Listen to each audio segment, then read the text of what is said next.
La matinale de Radio Classique avec David Abiker. Et Guillaume Tabar à 8h12 pour l'éditorial avec Le Figaro. Bonjour Guillaume. Bonjour David.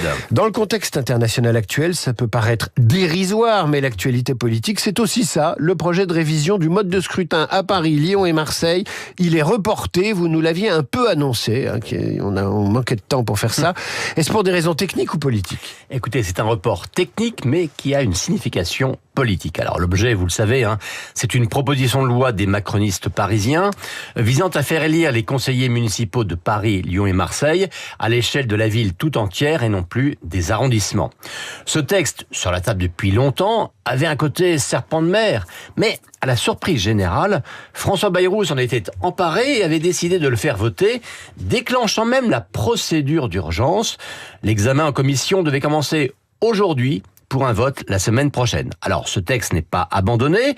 Son calendrier est juste reporté de 3 semaines pour un examen en commission, donc début avril, en raison du temps nécessaire pour examiner un autre texte sur un sujet autrement important, celui du narcotrafic. Sur le papier, donc, c'est juste un glissement de date. Un glissement. Alors, pourquoi vous dites que c'est politique ? Eh bien, pour 2 raisons. La première, c'est évidemment le contexte international que vous évoquiez au début. Bien sûr, en dépit des urgences, le reste de la vie ne s'arrête pas, et les questions institutionnelles et même électorales, même si elles n'apparaîtront jamais comme prioritaires aux yeux des Français, il faut bien aussi les traiter. Mais un tel empressement ferait quand même un peu décalé, et pour tout dire, surréaliste. On se demande comment basculer dans une économie de guerre, et il n'y aurait pas d'autre urgence que de modifier le mode de scrutin de ces 3 villes. En termes d'image, la précipitation se retournerait contre le gouvernement.